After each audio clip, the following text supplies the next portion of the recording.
Thanks for meeting with me. You said it was important, something that scared you. I just didn't know who to talk to about this. It's the oddest thing. We're here now. So what's going on? Well, this happened after the midnight mass last Christmas. I personally locked up the church, sending everyone home to be with their families. I got back at 7:30 Christmas morning, hoping for an hour of prayer before opening the church.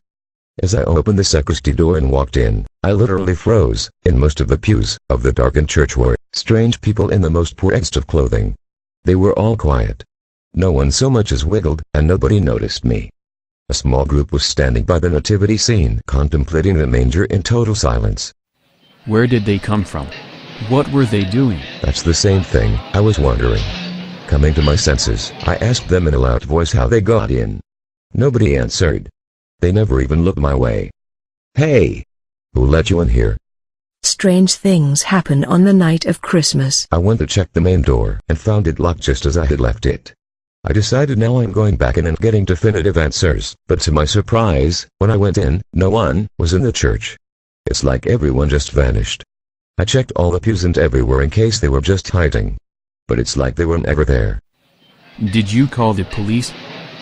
Well, that's where this gets even more weird, and why I hesitate to say anything at all. I checked around the church and the only footprints in the snow were mine.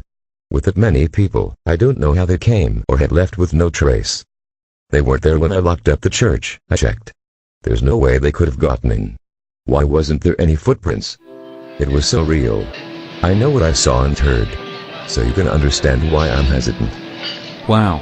I can understand why you didn't want to say anything. Thank you for trusting me. I think I know what you saw. Really? Please tell me. You may not like what I have to say.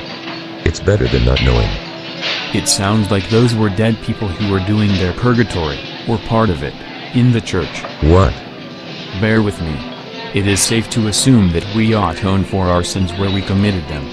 Those people were immersed in total silence. You may ask yourself, why? Consider the irreverence committed before the Blessed Sacrament. How many people act out in church, chatting, giggling, and looking around?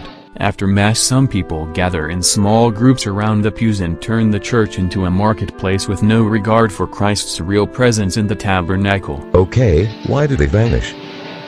They simply became invisible, but they remained tied to their pews, unable to utter one single word to atone for their disrespectful chatter while living. I never really thought about that. The Blessed Sacrament is no laughing matter. There is a price tag to all we do or say. Very wise, but that doesn't answer why I saw them. Well, think about it. Why would any of us be privileged to see them, so that you can pray for them and for all other poor souls detained in other churches? You know, I never really thought about the poor souls. I used to when I was a child. But surprising, now as a priest, not so much. You've been given a gift. Don't waste it. You know it's not common for people to have seen what you saw. Sometimes when people do, they instead subscribe to the paranormal. If you see them again, and not some burglars, then maybe you could ask them what you could do for them. You may be given an adventure of a lifetime. You know, I just may do that. Thanks.